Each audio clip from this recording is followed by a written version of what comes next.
celebrating the connection with our pets. This is Animal Radio, featuring your dream team, veterinarian Dr. Debbie White and groomer Joey Villani. And here are your hosts, Hal Abrams and Judy Francis. And the phones seem to be ringing white hot already. It's the sort of between Christmas and New Year's show, so there's a lot of medical questions for Dr. Debbie and for dog father Joey Villani. And if you want to give us a call, you can ask questions about your pets from the Animal Radio app for iPhone and Android. Download it now. It's a free download. If you were lucky enough to get a pup for Christmas or Hanukkah, Dr. Marty Becker will be joining us today. Things to do if your pet, what does it say up there? I can't read your handwriting today. Things to do if you got a pet for Christmas. Things to do if you got a pet for Christmas. So if you got one of those little cute things. Some little tips and hints and stuff on having the perfect pooch or any pet. Becker is back today for you. Joey Villani, what are you working on today? Well, I want to answer that. Things that you should do when you get your pet for Christmas, bring your credit card and come see me, and I'll give you a good haircut, okay? How much do you charge, by the way? You're like one of the more expensive ones, aren't you? I'm not cheap. No, I didn't think so. Cheap, but you know what? You're going to get the best damn haircut that you've ever seen. So, and your dog is going to get the best treatment. Your dog is going to love me. So, well, give me a ballpark figure because I don't groom my dog, so I have no idea. Well, are you talking about Ladybug? If Ladybug came in, it's probably about $40. Oh, that's not that bad. Yeah, but what if they had real hair? If they had real hair, I don't nothing under 75. Yeah. 75 that's and up. Still reasonable. See, we don't even get the discount here, the Animal Radio discount. So what's on the show? What do you got coming up? We're going to talk about how often that you can bathe your dog, especially a dog that has seborrhea, which is a skin condition, because a lot of dogs do. So I think it's a good topic. Well, that is so controversial. You know, people will say don't bathe too often because you take out their oils, and some people say you can bathe every day. And that's all wives' tale is it? Now. Okay, we're going to find out the deal coming up right here on Animal Radio. Lori Brooks in the newsroom. What are you working on? Well, the least likely person says, I'm an enlightened advocate for animals. You won't believe it. That's on the way right here. Let's go to the phones while we ponder this here. Well, hey, Kevin, how are you doing? Fine, I'm doing good. Where are you calling from today? New Ringgold, Pennsylvania. That's in Schuylkill County. That's on the eastern side of Pennsylvania, right? Yes, it is. Oh, well, good. Well, thank you so much for listening today. I have the whole team here for you. What's going on? Okay, I have a Belgian Shepherd. His name is Ziggy. I like the name. Very cool. Thank you. He has a beef allergies, okay? So the vet told me to put him on lamb and rice because it was affecting his ears. That's taken care of. But my parents passed away. I'm up at my father's house, and he has forced air, through the ducts. And his skin is really dry. And for the past almost a week, he's been itching everywhere he goes. I just want to know what I can give him. If there's anything over the counter, I can give him to moisten up his skin, because when I brush him, you can see all the skin coming off, Yeah, okay. Well, I mean, there's a lot of things that can cause a dog to have itchy, dry, flaky skin. So, being of the medical persuasion, my first thing is always to make sure there's not something medically we're missing. So seeing your veterinarian be the first thing. There are some hormonal problems. You've already mentioned some allergies, food-based allergies. So there's no reason he can't also have seasonal allergens as well. And one interesting thing you did mention, and it kind of perked my ears up, is when you just turned on the heat in a home, some dogs we actually do find can have a flare-up of their allergies. And a lot of people are like, wait a minute, now allergies happen in the spring and the fall. Why would it be in the winter months? And some of that can relate to when we turn on our heat, we're actually kind of re-stirring up all of those pollens that have settled into our air systems, and especially different funguses. So during the moist or the cooler months when we're running our air conditioning, we can actually have a growth of fungal organisms. They will dry out and die off when it gets drier in the year. But then if we're using our air or our heat, that actually can redistribute those allergens. So that can actually be kind of a new wave of allergy that we can see in the winter months for some patients. So what does that mean? Well, that means you may need to work with your veterinarian to control allergies and the allergic form of skin disease. But there are definitely some things when I hear of, a pet that just has some dry skin, especially winter skin, that we might look at doing. One of the standbys for itchy skin that isn't dealing with infection of yeast or bacteria would be to use a colloidal oatmeal shampoo. It's not only just an anti-itch, but it can really be quite restorative in making pets feel better. So that would be one thing. Some shampoos that contain emollients. And so when we talk about emollients, they are things that are put into products that help to soften the skin. And they basically help to move water into the upper layers of the skin from the deeper layers. So that can help to decrease scaling and dryness. So some things like that you'll look for in shampoo products. It might be things like coconut oil, sometimes safflower or almond oil might be in different products. Those would be preferably through a skin product, not necessarily taking those items and dousing your dog with them. But I'm also a fan of year-round fatty acid therapy. And in the dry desert environment that I live, I recommend fatty acids for all of our dog patients year-round because of the dryness that we have out here. And so for seasonal dryness in some areas, you may consider that. And fatty acids. What are fatty acids? Fatty acids are very important in the lipid structure of the skin. So they are actually supplemented in different forms for animals, just like in people, in gel caps, powders.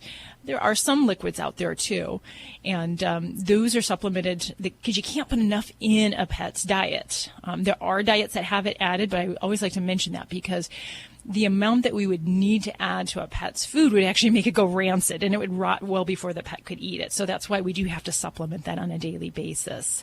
But there's a lot of really good fatty acids that are out there, and I usually direct people to look for the doggy ones. As far as the product that I use for my dogs is called Icosiderm, and it's in a high potency. Icosiderm is EICOS. I'm failing my spelling test. Icosiderm. EICOSADERM. It comes in gel caps or liquid, but that's just my personal preference. But there are a lot of good ones out there. The challenge Can I buy is that in a store? Like in a grocery store? You won't find it in a grocery store, no. And there are low potency and there's high potency, so probably don't have enough time to really go into the nitty-gritty of this, but some of the important components are EPA and DHEA. So those are going to be the ones that are actually quite important when we compare a fatty acid to another one. Where do I have to go to get this product? Well, I would go to a high-quality pet store or see your veterinarian for the products in your area, because a little bit are different. Right. Well, I have a close friend of mine. He's a pharmacist, so I'll show him the list here I'm writing down.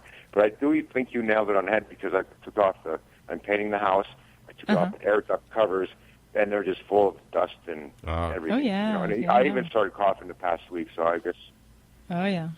Yep, and get the humidity up, too, because in the winter months with running all that hot air through, humidification is really an important thing, and that's one of the reasons we do have winter skin disease. I was giving him Benadryl diphenhydramine, HCI 25 milligram. Is that okay? Yeah, I mean, for a Belgian Shepherd, that's probably a low dose for him. Benadryl helps for pets a proportion of pets that have allergic skin disease. So if we're talking about just dryness, Benadryl isn't going to really help him. It may make him sleepy and scratch less because he's tired, but that's more geared towards allergies. So, there may be other medications that we would use if we think your pet is dealing more with allergies than just winter dryness. Right. So that's why I think a veterinarian exam really kind of helps make that distinction where, just talking to you over the phone, I can't make that distinction for you. Right. I understand. How much is too often to give him, he just recently got an abscess, okay? Baby aspirin, 81 milligrams. How often is that? I don't actually prescribe any aspirin for any of my patients. There are better, safer, non-steroid type pain relievers, or even other classes of pain relievers like tramadol and gabapentin. So for me, once I saw the research that showed that aspirin, even on a baby aspirin dosage, causes GI bleeding pretty much every time you give it to a pet, whether or not they're showing signs of it. There's just better things we can use. If he does have an abscess, that needs to be fully treated, or the skin problems are going to be amplified. I just noticed it, so wow. Well, get him to the vet. See, I'm honored you called me, but your baby probably needs to see a veterinarian first off if he's got a skin abscess. Yep. So I think you nailed it as far as the forced air, because you didn't have this problem.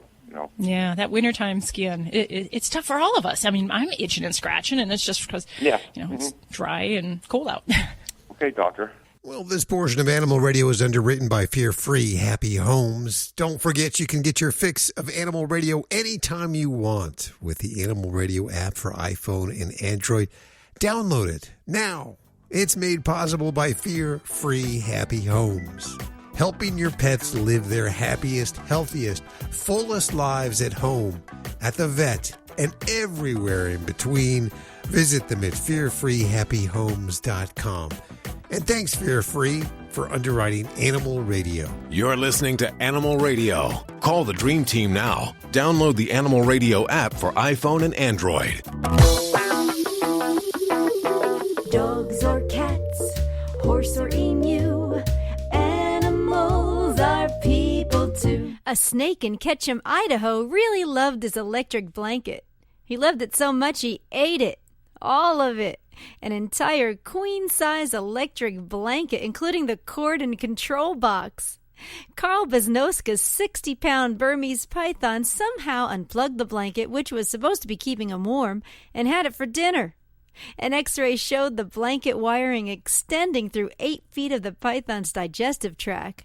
After a 2-hour operation involving an 18-inch incision, the snake named Houdini was on his way to recovery.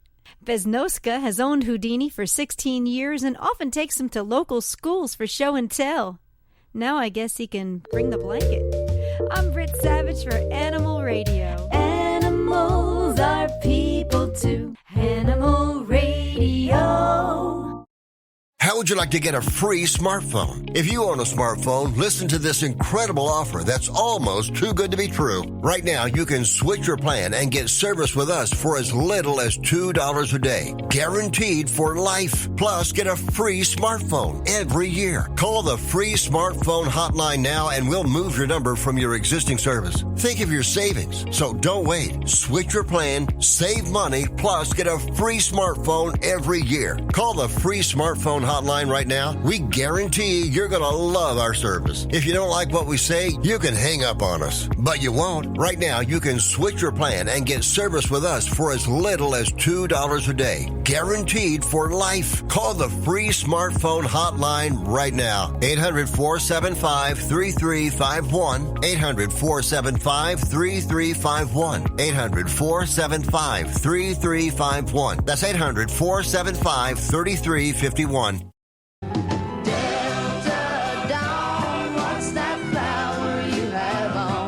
Hi, this is Tanya Tucker on Animal Radio. Love those pets.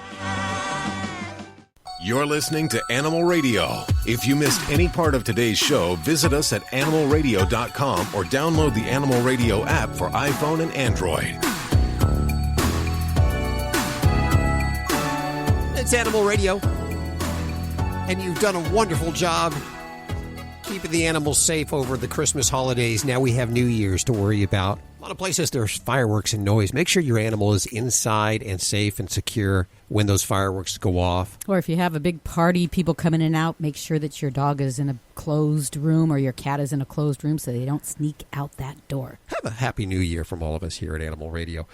Let's head to the phones where we have Donna Jenkins on the phone. She is with Zachary's Paws for Healing. Hi, welcome to the show, Donna. Oh, thank you. It's nice to be invited to chat with you today at Animal Radio. Can you tell us a little bit about your organization, Zachary Paws for Healing? Absolutely. We're the first organization of its kind in Canada. We facilitate companion pet visits, dogs and cats, with the patients at Juravinski Hospital in Hamilton.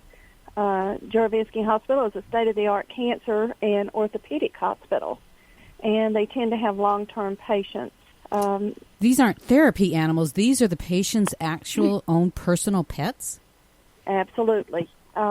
These are dogs and cats that belong to the patients. Patients start feeling a little isolated and lonely when they're in the hospital, especially on extended stays. and they long to see their pet. And, of course, their pet is wondering what has happened to their human, where have you gone, and when are you coming back? So bringing those two together really is a positive for both the patient and the pet. And to what extent do you do that? I mean, do you go pick up the pet from their house? Are the pets in your custody while they're ill? The social workers or the nurses, staff can contact us and let us know that they have a patient that would like to see their pet. We contact their family member or friend and make arrangements for them to meet us at the hospital. Being the first medical facility in Canada to provide this type of service, we've got a lot of policies and procedures and infectious control protocols to follow. Yeah, what are those that you have to follow? Because a therapy animal has to follow a lot of rules and restrictions. Absolutely. Well, these not being therapy dogs, first of all, we have to contact the pet's veterinarian and have them sign off that the pet has had all of its inoculations and are free of any type of open wounds or illness. Then we make arrangements with the patient's family to bring the pet to us and meet us at the front entrance of the hospital. We transport that pet in a huge, comfy Great Dane crate that is on wheels and is covered. We do that for a lot of reasons. One, there are patients and visitors that are fearful of animals or have allergies, and the pets are not trained therapy dogs. They're your everyday pet companion. And we don't want a lot of people with their faces up against the crate, talking, poking, wanting to pet, because that just brings anxiety onto the pet. Sure. So keeping them covered and transporting them that way. Once we get to the patient's room, we place a sign on the door that says it's a private patient-pet visitation, no one allowed. This is a special visit for that patient, and no one should be coming in and out disturbing that visit. So not even the medical staff comes in unless there's a medical emergency. Wow. Our volunteer stays in the room the entire time. We try to be as inobtrusive as possible, but we follow all the infectious control protocols, and we're there to make sure if there's any accidents that we've taken care of that for the patient. What is the average length of a visit? 1 hour, and they can have a 1 hour visit once a week. This and is of great. Course, Yeah. I think this is great. I bet it was tough to get it initiated, and I wonder if it could be initiated across the country. we're hoping to. We've got a lot of interest across Canada. Companion pet visits haven't been widely accepted and approved in medical facilities, but we're hoping to get that changed. We not only meet all of the policies and procedures and infectious control protocols, we exceed them at our hospital. And we're building a kit now to assist other hospitals and other organizations that would like to start this in their area. No sense in, reinventing the wheel when we can help you get started. Oh, absolutely. A great catalyst. This is named after my child, Zachary, who passed away a year ago in November. Yeah, tell us about Zachary. Zachary was a wonderful young man. He was autistic. He was diagnosed with an aggressive form of Hodgkin's lymphoma. He was in and out of the hospital a considerable amount over the course of 2.5 years. His last hospitalization was for a stem cell transplant, and he was so sick and so needed to see his dog that we did bring in his favorite dog, Chase, while he was in ICU undercover. And that bothered Zachary a lot because he felt like, well, we don't have to sneak our relatives in, and we consider our dogs part of our family. They shouldn't be sneaked in either. And when they're being sneaked in, no protocols are being followed. Right. So he insisted, when he realized that he wasn't going to make it, that we form an organization where all the patients have an opportunity to have a visit with their companion pet, just like they would any other family member. And that's really what we've done. I know he would be very proud of us. Oh, yeah, he would. He was 25 when he passed away last November the 28th, a year ago, 2014. So sad. Well, let's. I'm sorry. I was going to say, let's give out the website so everybody can go over there and learn more about this and see how they can institute this in their land, wherever they live. It's www.Zachary'sPawsForHealing, all one word, .com. And we'll put links to everything you've heard on today's show over at animalradio.com. Donna, thank you so much for joining us today, and most importantly, thank you for the hard work you're doing. Thank you for having us. Thank you very much. You're listening to Animal Radio. Call the Dream Team now with the free Animal Radio app for iPhone and Android. Hi, this is Park Overall. I am just thrilled about Animal Radio. Please, spay and neuter your animals. Please.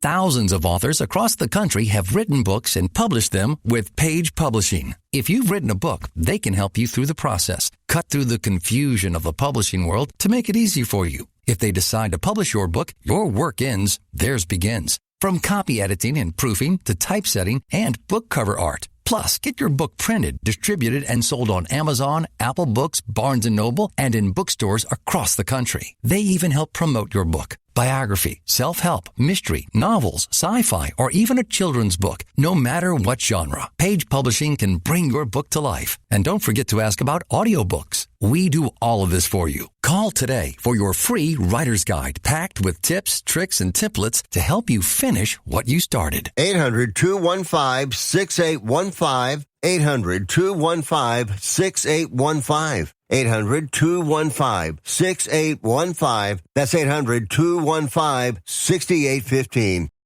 You're listening to Animal Radio. Find us at animalradio.com. Log on, learn more. This is an Animal Radio News Update. I'm Lori Brooks. The first ever litter of puppies conceived through in vitro fertilization was born recently, unlocking a reproductive secret in dogs that has helped researchers solve a decades-old canine biology puzzle. The exceptional process produced 7 healthy puppies, all born by cesarean section, to a host female dog. Now, IVF success in dogs has remained kind of elusive, pretty much because when it comes to reproduction, dogs are a little weirder than you might think. Dogs, of course, only come into heat once or twice a year, and that creates some unique scheduling challenges for the scientists. Also, in most mammals, an egg enters the fallopian tubes primed for fertilizing. Female dogs, however, they produce immature eggs, and those eggs have to kind of hang around inside the oviducts of the female dog for 1 or 2 days before they're viable. Pittsburgh Steelers quarterback Michael Vick got the celebrity treatment, believe it or not, as he visited Harrisburg, the Pennsylvania state capital, last week to lobby for a bill to help protect cats and dogs from being left in unattended cars and trucks. That bill would shield first responders from liability for any property damage they might cause when rescuing animals from unattended vehicles in extreme heat. Well, Vick was, of course, a star quarterback for the Atlanta Falcons when he pleaded guilty to federal conspiracy charges back in 2007 for his role in that dogfighting ring, and he served nearly 2 years in prison. Now, Vick claims to have been reformed, and he spoke on behalf of animals that day, saying, quote, "The bottom line is that all animals thrive on kindness and respect. They depend on us like our children depend on us." And then Vick went on to say, quote again, "I know that I'm an enlightened advocate for animal welfare." I've never heard the term enlightened advocate before used in that sense, but I hope so. Vick went on to say that he was part of the problem when he was at his lowest, but he's since made decisions to make changes and that he stands by them. I'm Lori Brooks. Be sure to get more breaking animal news anytime you need it at animalradio.com. This has been an Animal Radio News Update. Get more at animalradio.com.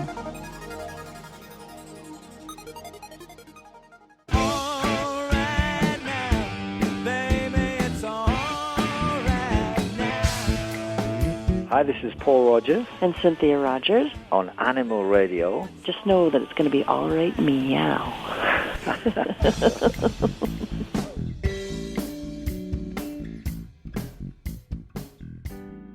You're listening to Animal Radio. Call the Dream Team now with the free Animal Radio app for iPhone and Android. Hi, Vicki. Hi. How are you? Good. How are you? Good. Where are you calling from today? I am in Idaho.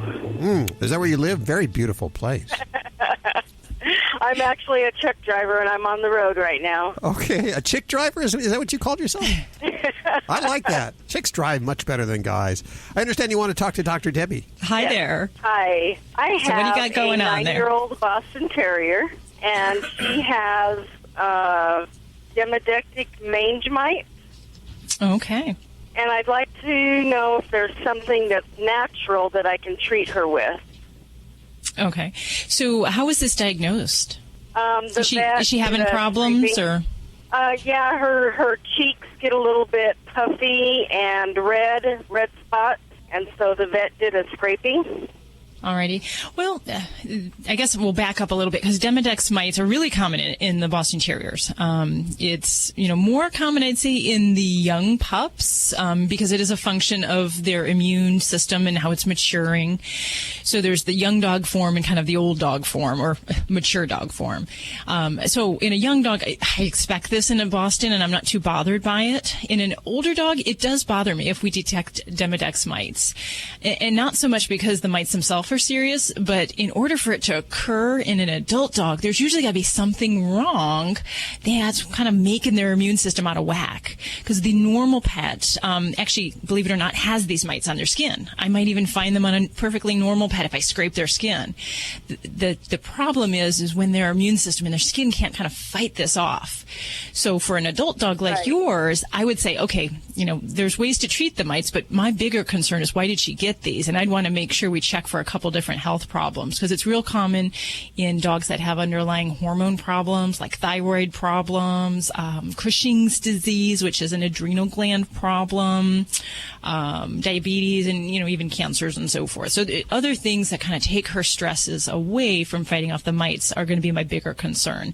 The mites can be treated, but for an adult dog, sometimes it's much harder to treat them and to get rid of them because of these underlying factors. So that would be my big goal and my big focus for her that I would urge you to do. Now, in answer to your question, is there something natural you can do? Not really. Sometimes we'll use probiotics to boost immune support, but really it's a function of getting to the heart of the problem and then to address these mites. She is a blue and white Boston, and because they're not typically supposed to be blue, she has had a lot of skin problems. And, so she's been treated for skin cancer. Oh, really? Okay. And then the mites kind of come and go at different times of the year. Okay. And having the blue color dilution in a lot of breeds, that signals kind of a lifelong skin disorders and problems, and they just don't have the normal defenses when it comes to dermatological problems. So I don't think I would necessarily look so much for something natural that's going to cure this. I would definitely have they used ivermectin in the past for her? Yes. Okay, because that's the best line therapy is a drug called ivermectin, unless we have a herding breed like a collie or an Australian shepherd. But that's something that I would definitely kind of lean towards that route. And talk to your vet if they're suspicious about any of the other problems. It might just be something as simple as starting with some routine lab work, just so we're not missing something on that radar. Alrighty. You're listening to Animal Radio. Call the Dream Team now with the free Animal Radio app for iPhone and Android.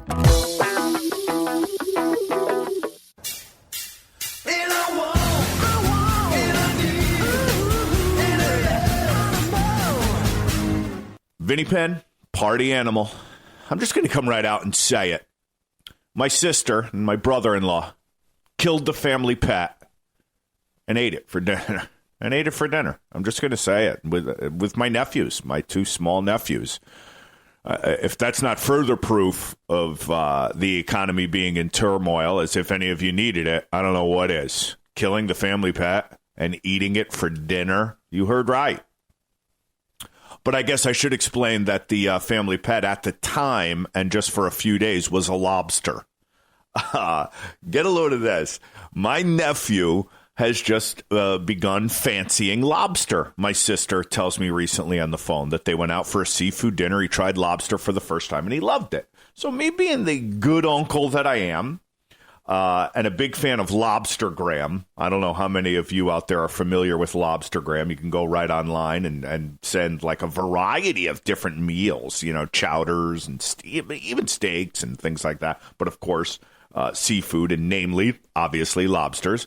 I said, I'm going to be the good uncle, Uncle Vinny, even though they call me Uncle Sam, but that's a real long story. So I sent them out a little small order of lobsters for the family. Well, my sister's got the bright idea. She's going to open the crate when it shows up with the boys. And when they see that the live lobster in there that was sent, along with some chowders, as I said, and whatnot. The kids scream in ecstasy and immediately named him Plankton. And my sister and my brother-in-law didn't know what to do. They're like, they think it's a pet. They're calling him Plankton. They can't process that the lobster they've eaten at restaurants, even though it looks exactly the same, just not moving, is what they're going. And they would never hear of eating it. So for 3 days, they had to kind of let the lobster hang around. I don't know if it was 3 days. I'm kind of running amok right now. And then ultimately do what all parents do and lie that Plankton ran away one day while they were at school. But hey, lobsters for dinner tonight. We got it from there, and they just kind of served it in a way that the kids didn't know they were eating plankton. Am I the bad guy in this? Because my sister screamed at me when we opened the crate. We didn't know it would be alive. It was waving its arms at us. And this, what am I going to send you, a dead lobster? That's what Italians do when they're threatening your life. Of course it's going to be alive. It's lobster, Graham. I'm not going to send you a dead lobster. And she said they had to let it crawl around on the carpets for a while. And the kids were playing with it because, of course, the claws were closed up with elastic bands and whatnot, and I'm made to look at the bad guy. And now, of course, the children think that Plankton made his way all the way from Las Vegas, Nevada to Reno and is living a good life on a farm somewhere with Sonny, my sister's collie that died a couple of years back. Plankton and Sonny. Sounds like a Fox TV show. Vinny Penn, Party Animal, Animal Radio. Check out Animal Radio highlights. All the good stuff without the blah, blah, blah. Browse on over to animalradio.pet. Hi, this is Brandon McMillan on Animal Radio, and be sure to adopt and not shop. Happy holidays from your friends at Fido Friendly Magazine. The fall-winter issue is available now for your dog to sniff out all the great Fido Friendly hotels and great products to set all tails wagging. This is the must-have issue of the year. So subscribe today at FidoFriendly.com. Make this a gift for an additional $10 for your Fido-loving friends and have a Fido fabulous holiday. Hi, I'm Charlotte Ross on Animal Radio. Please remember to spay and neuter your pets. You're listening to Animal Radio. Call the Dream Team now with the free Animal Radio app for iPhone and Android. It's Animal Radio, celebrating the connection with our pets, toll-free from the free Animal Radio app for iPhone and Android. Download it now. And I have a Christmas hangover. I know many of you probably got a pet for Christmas. So you probably didn't get much sleep either. Yeah. And if you did, by the way, Dr. Marty Becker will be on in just a few minutes, and he'll help you out with your new puppy that you got for Christmas, whether you wanted it or not. They should ban that for the holidays. Well, you know what's interesting? They really should. They shouldn't allow pets to be adopted. They shouldn't allow them to be sold because too many of them think that they have a home and they go back or they go to a home that they're never treated right. But you see, that's actually not the research. The shift is changing. Yes, it is. In fact, the ASPCA just announced that 86% of these animals that have been gifted are still with the owners, and that there is actually a pretty significant retention rate, almost as much of a retention rate as there is for people that go out and just get a pet premeditated. Anytime, yes. Yeah. So really, yes, yeah, it's changing, and that's according to the ASPCA. So we'll see what happened this year, and of course within the next few years. Where do these people get these polls from? That's what I want to know. Every time, I'm never surveyed for anything. No one's ever asked me a thing. But you know, I'm always in the percentage here. Hi, Lee. How are you? Hi, I'm doing pretty good. How are y'all doing today? Very good. How can we help you? Yeah, I had a question for Dr. Debbie. I got a 3-year-old Boston Terrier, and about 2 nights ago she went outside, and she come back in, and she was limping. And we didn't really think that much of it that night. We figured that she just got... But the next day, her paw up to her shoulder was swollen really bad. And we called our vet about it, and he said it sounded like a snake bite to give her Benadryl, which the swelling has gone down. But I was wondering, should we be worried about any kind of infection? Oh, geez. Yeah, definitely. Gosh. So, I mean, if it was a snake bite, your baby got off very lucky because a lot of pets don't survive snake bites. So I guess that's the first thing, that if we ever suspect a snake bite, get your little babies to the veterinarian. It's Your vet important. didn't say come in? No, he just said that usually if they don't get bit, like around the facial area or in the mouth, that usually a snake bite, well, that's what he told us, that usually a snake bite, that all he would do is give her antihistamine. You live in a town with more than one vet? Yes. Find the other vet. Okay. All right. Well, as far as the big concern with snake bites is, there are different toxic potentials for different snakes. So maybe he knows something that I don't know about the snakes in your particular area. But when we're talking about things like the rattlesnakes, which are big in my Las Vegas area, those we do not mess around with, because it could be a matter of just a few hours and a pet can die from a snake bite. So the main effects tend to be, we see swelling, we see pain, and we can see a potential for infection.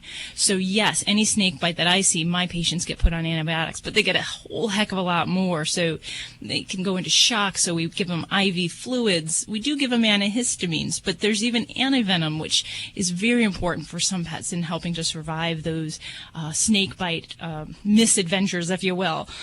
So yeah, this is another one of those emergencies. I don't hold back, and it's something we treat very aggressively, because pets can die very quickly from that. Now, that being said, your vet is definitely correct, and I agree with the fact that, bites on the head and the face are more serious because it's a much quicker path to the brain, if you will. And so pets that are larger or have bites on extremities may not have as serious a response, but you can have that individual who is, your Aunt Betty, who's allergic to bees, and if she gets stung, she goes into anaphylactic shock. And this can happen to any dog that has a snake bite. You just don't know which one's going to have that horrible reaction. Doesn't mean everyone's gonna, but it means you need to take that injury with the respect it deserves and get your pet to the vet. So, is that enough of a lecture from me? I don't know. Well, we actually never could find, a puncture wound or anything, and we're not really sure if it was a snake, because she had an allergic reaction like to an insect bite. Uh-huh. Oh, yeah, definitely. And if you don't see, some telltale bite wounds, some draining sores, then it might not necessarily be a snake bite for your pet situation. But yes, you can have a really big swollen up leg.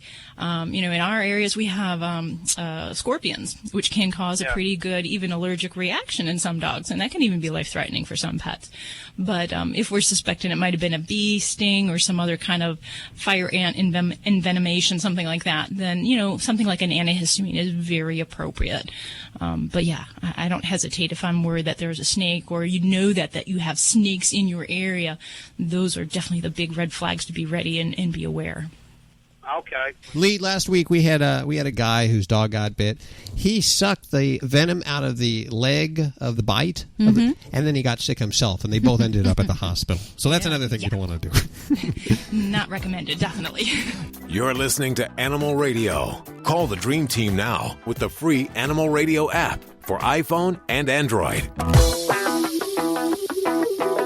Alan Cable, here's today's Scam Watch. A lot of folks are going to the internet to find themselves puppies. Folks like Dawn, who lost one of her dogs on Thanksgiving. So she went online to find a new puppy. Came upon bestfriendhusky.com. She read all the testimonials on the website and felt comfortable with it. All of them said they would come back again and get another husky. She picked out one of the puppies and sent the breeder in Minnesota $500. But did the dog arrive? No. She sent another $905 that was supposed to be for a special heated crate. I finally realized that this is for sure a scam. The website was taken down and she never heard from the breeder again. Thousands of people a year who just want to get a new puppy are getting ripped off. We get tens of thousands of complaints on this. I would never get a puppy sight unseen. Many times the pet you fall in love with online doesn't even exist. It's just a picture off the internet. Dawn got herself a new puppy, but she also got scammed. He's an evil man. This is Animal Radio.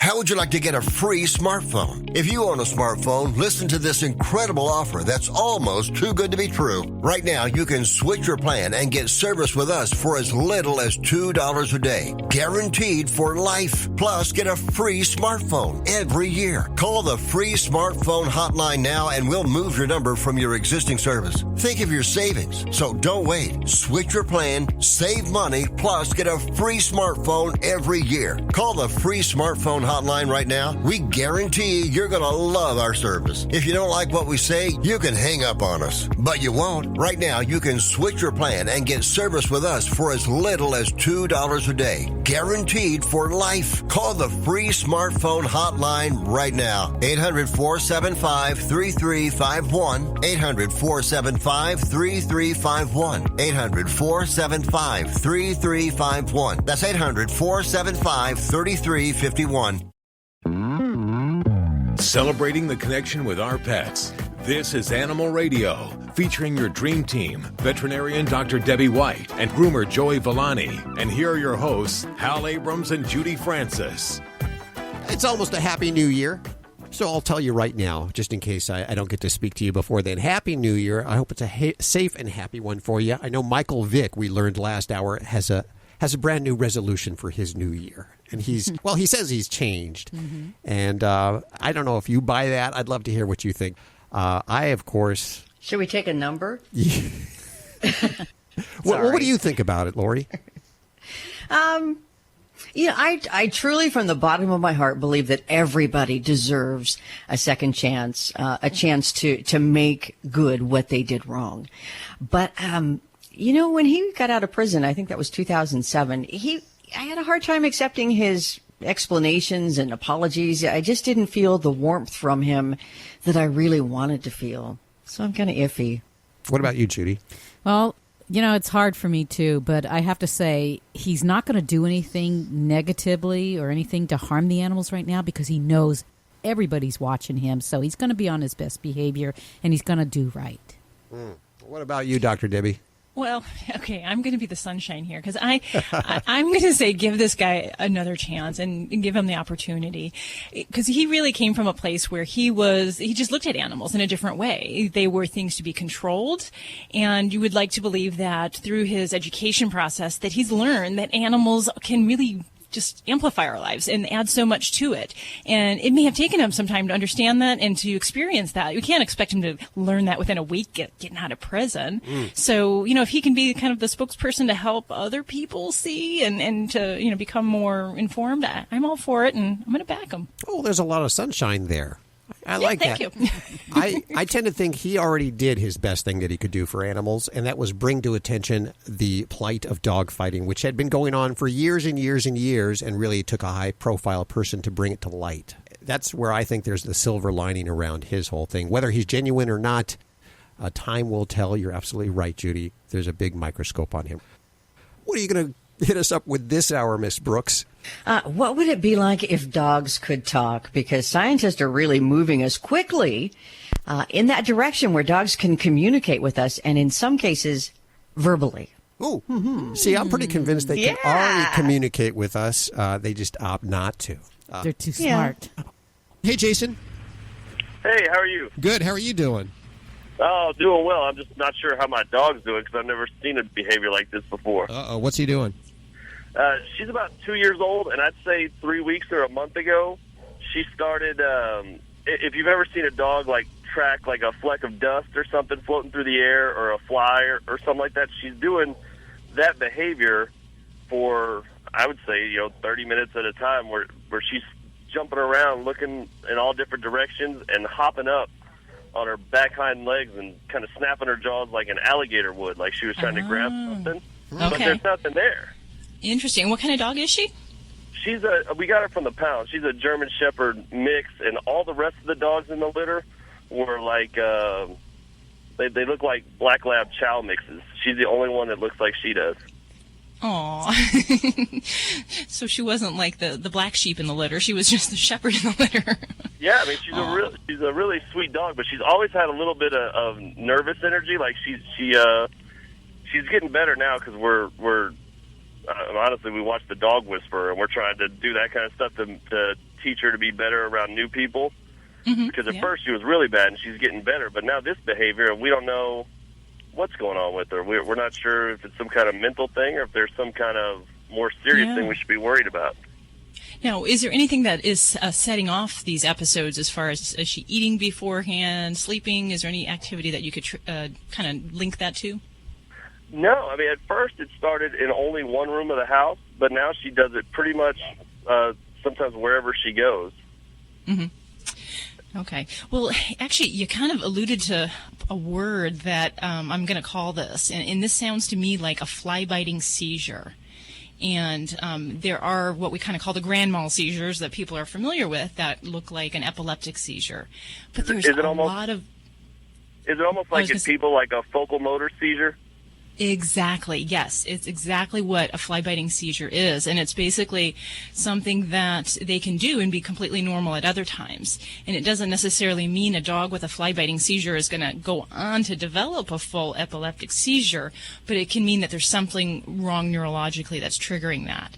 But the good thing is they rarely progress to something more serious, although you still have that potential of her injuring herself, by jumping around or, getting kind of in the zone, if you will, and not being aware of what's going on around her.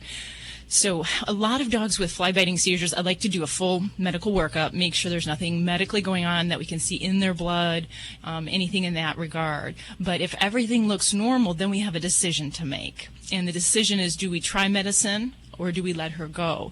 If she's having episodes that are that long, I would probably lean towards some medication. And what we basically try is a round of anti-seizure medicine. So sometimes I'll try phenobarbital, and that can work very well for some dogs with this. Other cases, I'll use something called gabapentin. But I would say that it just screams at me that is very likely what you're seeing there is a fly-biting seizure. And we do actually see those a little bit more in some different breeds. I can't say Shepherds is necessarily one of them, but I've seen it a lot in Bernese dogs, Schnauzers, the Greater Swiss dogs, some of those. So yeah, I would say. And have you talked to your veterinarian about this at any point yet? Well, honestly, I think we need to maybe change our vet because I left a message for her and y'all called me back before she did. Uh-oh. But what I'm concerned about is, in people, a lot of times seizures aren't that big a deal except for the lack of oxygen. Is this the same thing going on with her whenever she's having these, or is it a different kind of effect on her body? It's a different effect, and with a seizure, we're not really having a lack of oxygen. It's more, if we had more of a fainting episode, that's when we would have a change in the oxygen. She's just got some wires that are just kind of firing off abnormally, so that's kind of all that is. But still, I'd say the duration that you're describing these and just, how it's happening more regularly, I would definitely think that she would be one. I'd get some labs drawn on her and then be ready for the potential that, trying something like an anti-seizure medicine may be a good thing that improves the quality of her life. And that's what I really look for, is that if these episodes are frequent enough or they're affecting her quality of life or yours, then that's when we need to step in and start medicating. So I'd give that a try. One last question. So it's not going to do any good. Like, I've been trying to correct the behavior when she's doing it, and she can't help it, right? So it's not going to do her or me any good to try to correct it while she's doing it, right? No. If this is truly a fly-biting seizure, yeah, you're just going to bang your head up against the wall. So, okay. Yeah, Well, you'll be looking for the Valium, not her. Absolutely. Well, do you have any? Well, yeah. Thank you very much. All right, my pleasure, Jason, and good luck with that little one. Hey, Joey Villani just walked in the studio. How are you doing today? What's on your mind? What's going on with you? Do we need your violin players? We got to get your violin players. No, that's okay. Okay, we'll just, you know what? It's good. They have the whole weekend off. There you go. So no violin players. But so I've been asked this question before, and we've discussed it before. But how many times or how often can you wash your dog? And really the answer is as many times as your heart desires, as long as you're using the right products. But I have a letter here, and it says, my dog Sophia has seborrhea. Now, seborrhea is a skin condition. It's an oily skin condition that if not treated, it usually turns into a fungal and starts to smell, and the skin gets... Did you ever... the best way to describe it, did you ever see like an old guy and he has real greasy hair, but he has really bad dandruff that's stuck in that greasy hair? Yes. You don't see it so often anymore, but I remember when I was a kid, it's still embedded in my memory. Well, that's almost the same. I just want to say they called me Grease Pit at school. But go ahead. It's burned into his eyeballs. All right, as long as she didn't have the dandruff on top of that.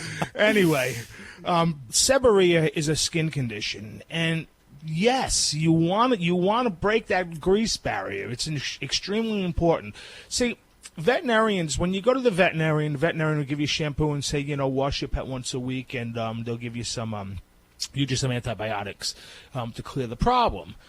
What they don't really stress how important those baths are, because if you don't keep that skin clean and you don't degrease that pet, what's going to happen is it's just going to keep getting worse, and the antibiotics alone may do the job, but most likely aren't. So what you want to do is you want to use, and this is a situation where you want to use a specialty shampoo. There's a great product on the market called Zymox. I found it, and when we have used it on pets that have seborrhea, and it clears up the problem usually in about 4 to 5 baths.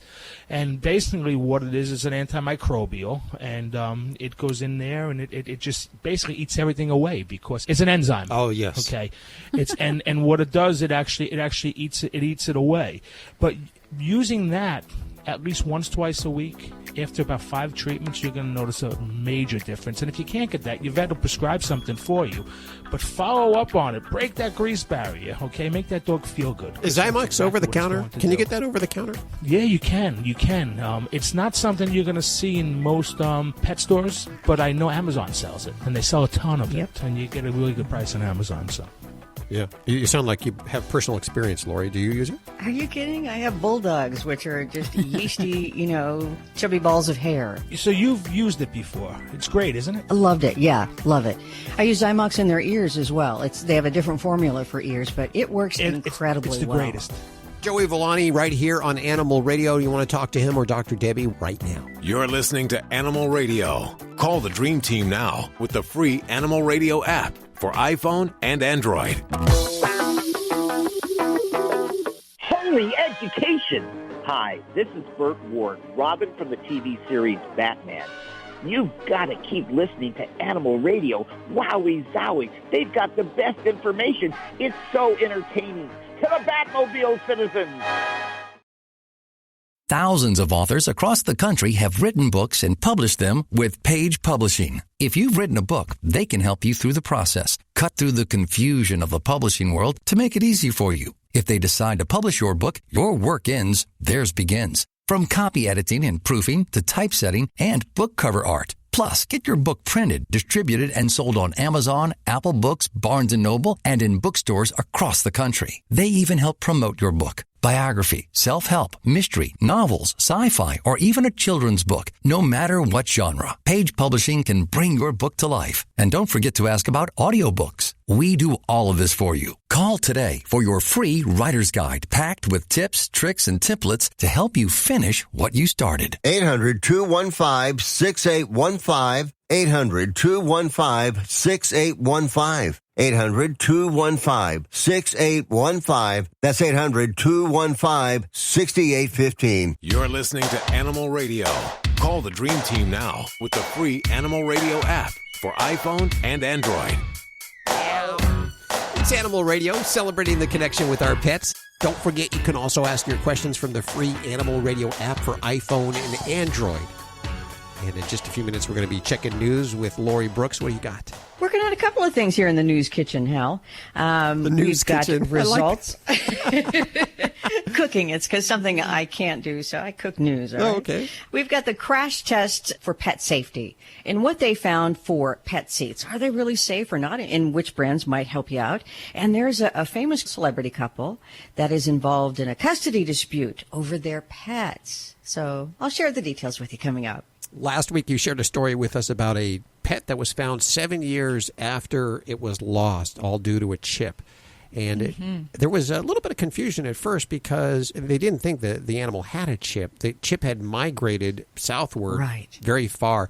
Is that pretty common, Dr. Debbie? Do chips migrate?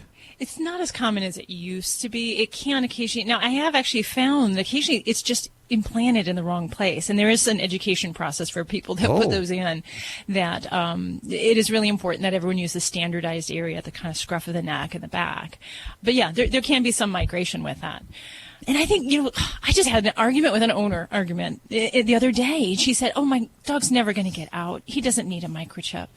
And I would just like to I guess, urgently, passionately say, it does not matter if you have the best cared for pet out there. Things happen. Doors can be left open. A guest can do something wrong.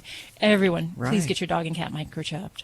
I've done many microchips on animals before. I've inserted many of them. Have you? Yes, I have. So you've been taught, you actually went to a class, or you learned how to do that? I learned how to do that with the National Disaster Search Dog Foundation that we held a clinic, and they showed me how to do it, and I did many dogs. You're really multi-talented. Yeah. Not as talented as Dr. Debbie, though. Well, no. She can put in a chip I can insert a needle. That's it.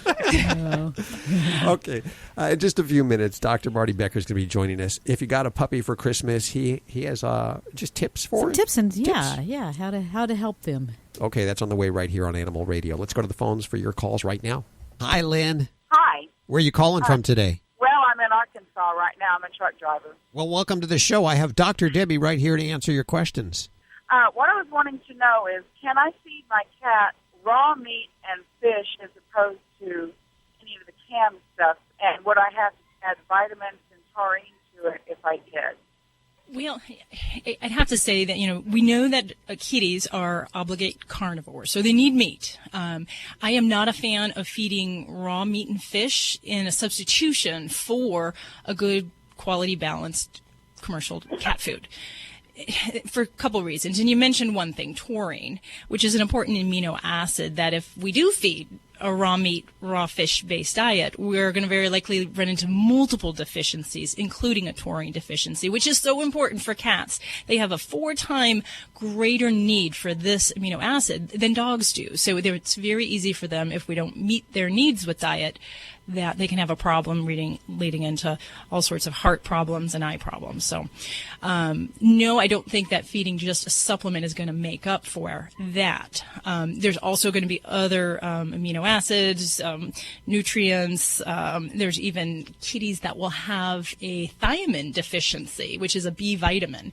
And that can actually result because feeding raw fish actually can have a enzyme that breaks down the ability of the body to absorb B vitamins. So that can also cause a whole round of other types of problems. So my bottom suggestion is I really wouldn't recommend going there. If the base of the diet is a good quality cat diet, then I think you're better off to do that. And, I know oodles of people that would say, oh, I fed my cat tuna here and there, but you just got to be very careful. There's, a higher risk of bacterial-related infections, these nutritional deficiencies, and I just don't know that I would really want to gamble with that. Plus, traveling, my gosh, isn't it easier just to make a commercial diet in your situation? Well, you have ways to cook on the truck, and it seems like she has kind of a problem with some of the canned cat foods, and she'll eat them, and before she can even walk away from the dish, she's already thrown it up. And I figure that it might be an allergy or something in it that she can't tolerate. She's 8 years old, and I fix food for myself, so I can fix it for her as well. Mm-hmm. Yeah. And, there are some kitties that cannot tolerate canned food. I see a lot of them sometimes start off where we just think it's just the canned food they can't tolerate, and then with time we go on to discover they may actually have more established intestinal disease, such as inflammatory bowel disease. So I think sometimes that's kind of the early start that we make those notices, and then later on we discover they really do have more of a digestive problem. So in those lines, then I'll actually look at using hypoallergenic diets for those kitties that are the frequent vomiters, that just don't tolerate certain changes in their diet. So that might be one avenue we can go with for your baby. Okay, well, thank you very much. Thanks for listening, Lynn. Well, need a follow-up. Of course, we do those free of charge. Some other shows, they'll charge you $5, $6 for a second call. They don't really. We don't. Dogs or cats, horse or emu, animals are people too. A woman in Gig Harbor, Washington got a big surprise when she picked up her dog from the groomer. Annie Sharifius was trying to wash off what she thought was dirt on her Shih Tzu's ear when the actual ear fell off. She rushed her dog Jasmine to the vet, who told her that the ear had been cut off and super glued back on. Jasmine had to undergo treatment for infection. Pierce County Sheriff's investigators are looking into possible criminal charges against the unlicensed dog groomer. J. Ray's Pet Grooming, the shop where the ear gluing incident happened, has been shut down.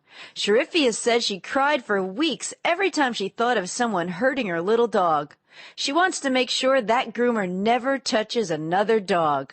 I'm Britt Savage for Animal Radio.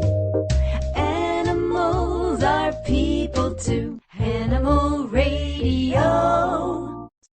How would you like to get a free smartphone? If you own a smartphone, listen to this incredible offer that's almost too good to be true. Right now, you can switch your plan and get service with us for as little as $2 a day. Guaranteed for life. Plus, get a free smartphone every year. Call the free smartphone hotline now and we'll move your number from your existing service. Think of your savings. So don't wait. Switch your plan, save money, plus get a free smartphone every year. Call the free smartphone hotline right now. We guarantee you're going to love our service. If you don't like what we say, you can hang up on us. But you won't. Right now, you can switch your plan and get service with us for as little as $2 a day. Guaranteed for life. Call the free smartphone hotline right now. 800-475-3351. 800-475-3351. 800-475-3351. That's 800-475-3351.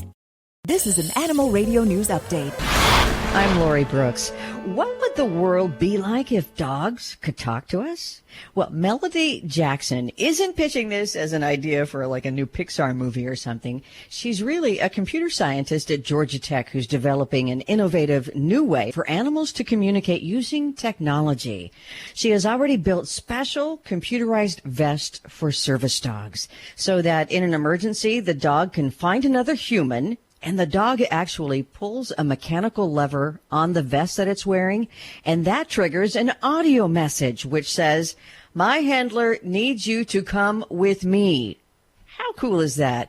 Some other pretty neat things in the works include a device for cancer-detecting dogs, which actually measures their sniffing patterns and then shows how strong of a scent that they're picking up.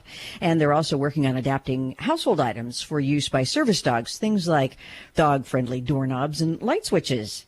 2 years ago, in a very first-of-its-kind crash test, the leading pet harnesses, which were trusted by pet owners, failed again and again, many times.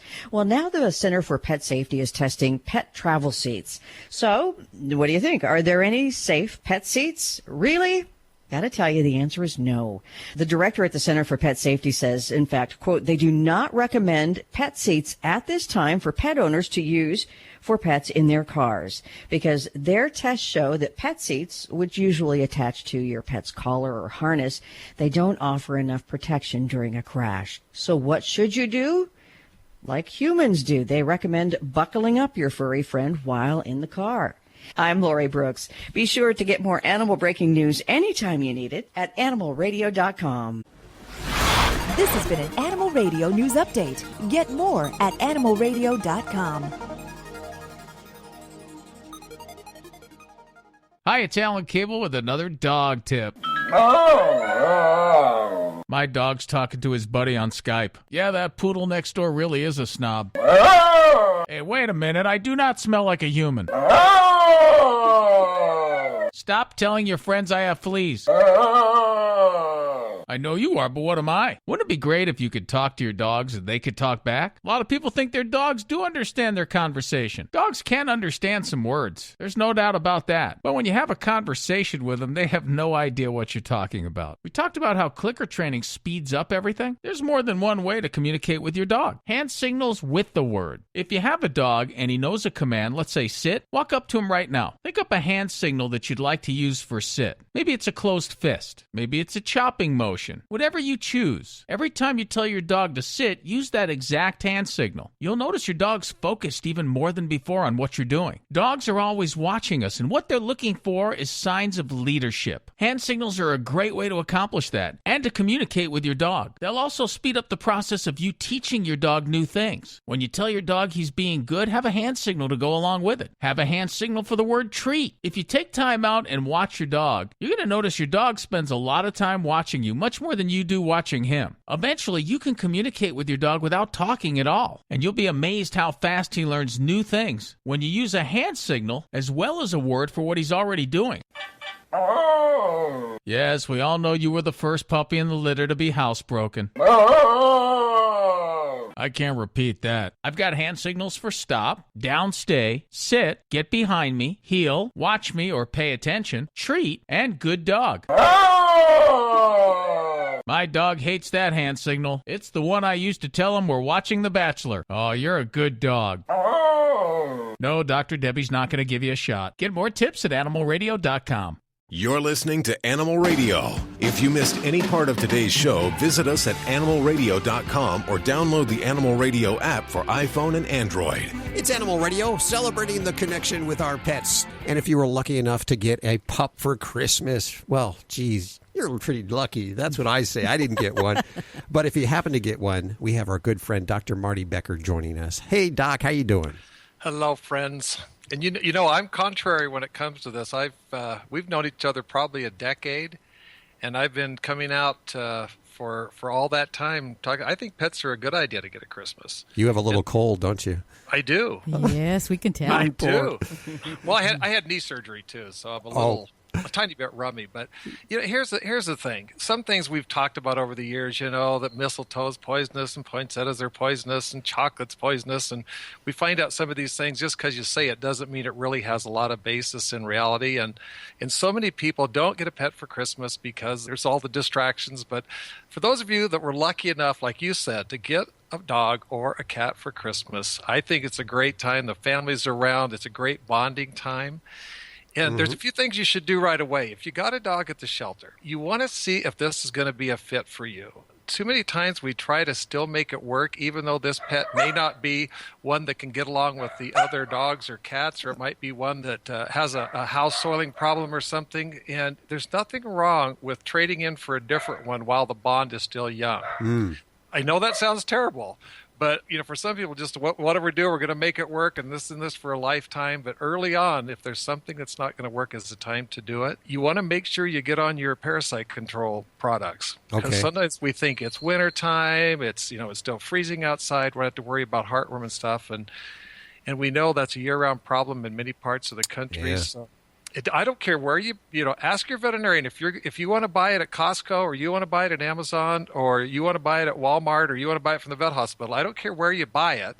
Just ask your veterinarian for a recommendation of which product to use, and stick with it. So you can find something that fits within your budget. I want you to also start feeding them with food puzzles, not out of bowls. Food puzzles? Food puzzles. Food puzzles are food dispensing devices, no bowls. And what these are, there's a variety of products out there you can find in pet stores or online that it makes the pet go on a hunt in the home. So they're recreating a hunt. It feeds their mind as well as feeding their bodies. Instead of taking 30 seconds to 3 minutes to wolf their food down, it might take 5 to 30 minutes to eat. Don't you use one of those, Judy, for Ladybug, like that Nina Olson makes those puzzles? Oh, yes, she has the bone. Or is that a treat puzzle? It's a treat puzzle. It's a bone with 3 different layers that she spins around and has to find the buried treats. And I also, from Kong, I have a treat ball that I put them in, and there's a little hole she has to push around. I don't feed her. She's not one that wolfs down her food, but I do have, I'm aware of those green interactive feeders from like Company of Animals, that there are all these knobby little things that it takes slows them down. Oh, okay. Good to know. That's exactly right. That green is one of my favorites, and the Kong Genius is another one that I really like. I want you to start on probiotics. What I always try to do is save you money without shortchanging your pet. And using probiotics, 80+% of the pet's immune system is in its gut. So ask your veterinarian for a recommendation of a probiotic. And this is probably the biggest single thing, is to start taking your pet to the veterinarian for visits not related to medical care.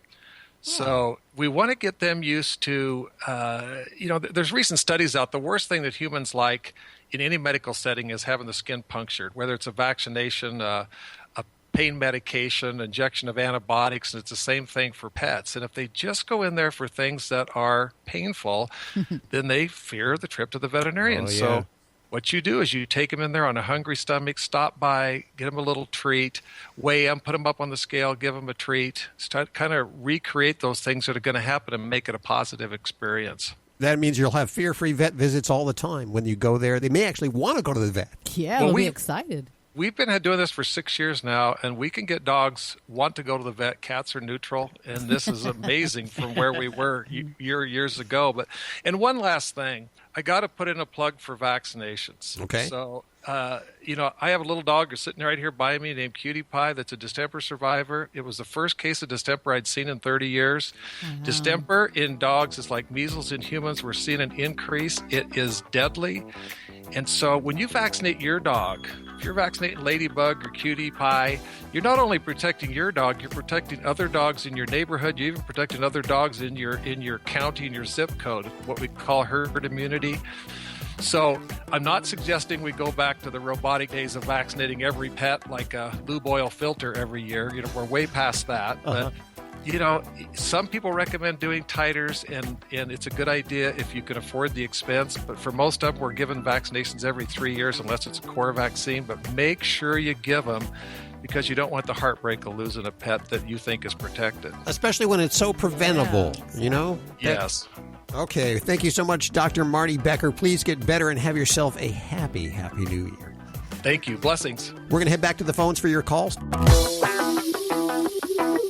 Hello, animal lovers. It's Robert Semro from Animal Radio, sharing this week's Animal Radio list, New Year's resolutions that can make this year your pet's best year ever. Knowledge is key, so more pet knowledge is the first resolution. Learn about an issue that will benefit or impact your pet and put that knowledge into action. Next, devote weekly time to each pet individually. Love them collectively, but nurture that unique special bond that each pet has. Next, find a new activity that you and your pet can participate in. From sports to grooming to becoming a therapy animal, there's something new out there that you and your pet will enjoy and bond over. Finally, this year, feed your pets healthier foods and extend exercise sessions by 5 additional minutes each day so you can provide their bodies and minds with the proper nutrition and exercise to keep them healthy for many more New Year's resolutions to come. Hey everybody, this is Billy Dean and you're listening to Animal Radio.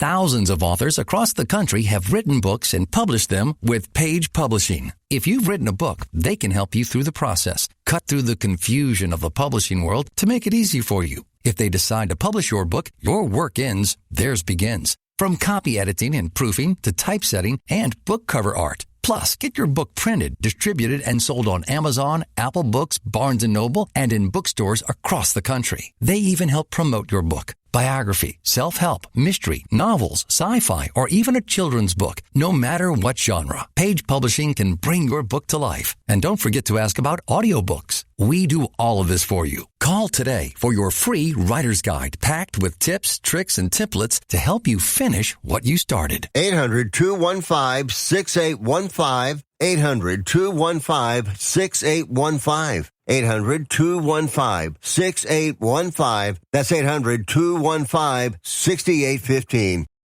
You're listening to Animal Radio. Call the Dream Team now with the free Animal Radio app for iPhone and Android. And let's take another one for Dr. Debbie. We have Honey. Honey. Welcome to the show, Honey. Thank you very much. Where are you calling from today? I'm calling from Nevada. Nevada. Well, this is Dr. Debbie's hometown. What's going on? Well, I was just concerned. I took a trip to Yuma, and I listen to your show all the time while I'm driving in the car. And I was wondering, I have a Yorkie. She's only 5 pounds, a little one, and she's 11 years old. And her stomach was awful hard, kind of. So I took her to the vet, and they did x-rays and blood work and everything, and they found out that she has an enlarged heart and liver. And now they're saying that I should take her to a cardiologist and get an ultrasound done. And I was just wondering, is that going to show anything else, or is it something that I should just let go? I mean, and just keep her and not follow up on that. I just don't know what else it's going to show me other than for them to confirm that's what it is. Can I ask you, did they say anything about her having a heart murmur? One doctor said she had one. The other doctor said she didn't.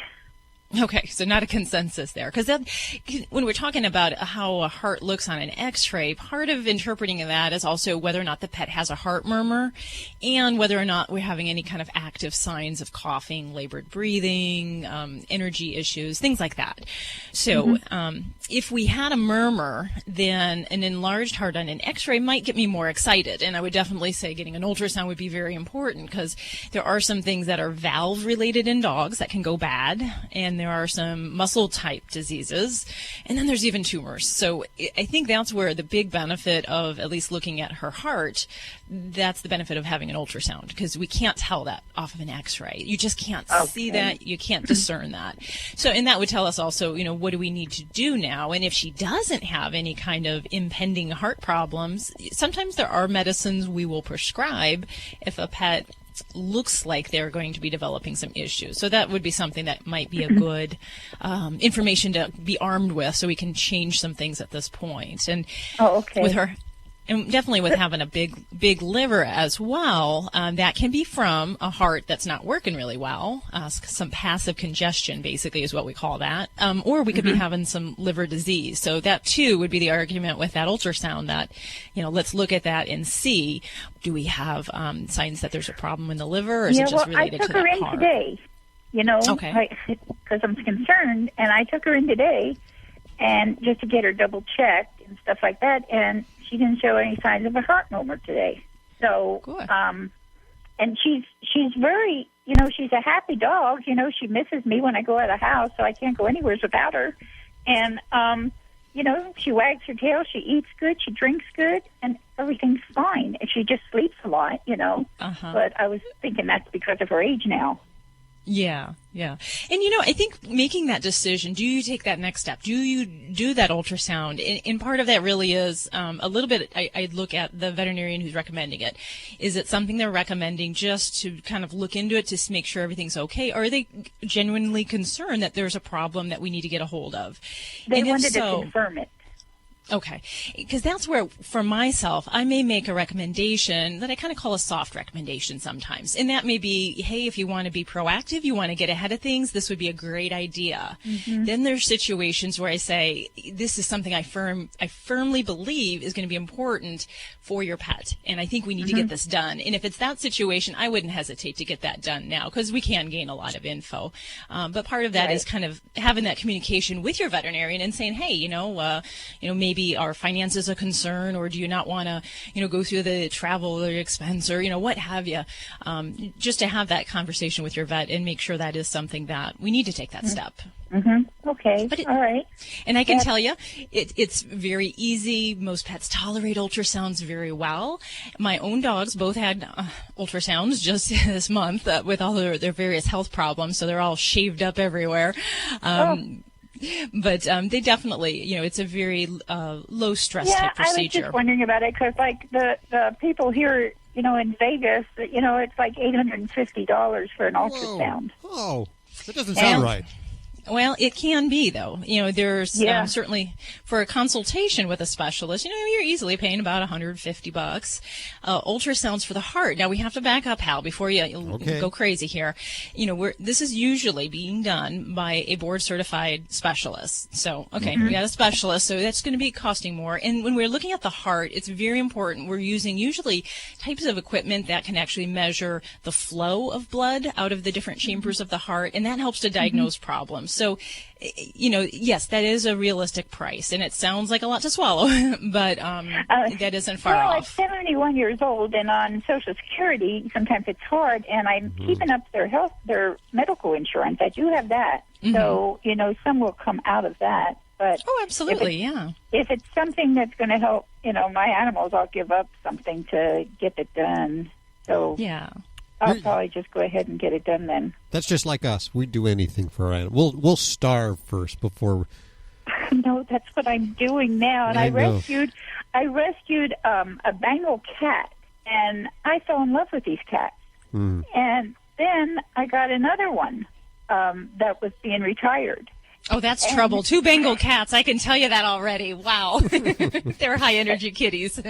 I got my work cut out for maybe between a sick dog and my Bengal cat. We'll give them all a pat on the head and tell those kitties to keep it on up. If it keeps you entertained, then they have their place in your home. I think more people, at an elderly age, if they got involved in animals, I mean, it's so much. It does so much for you.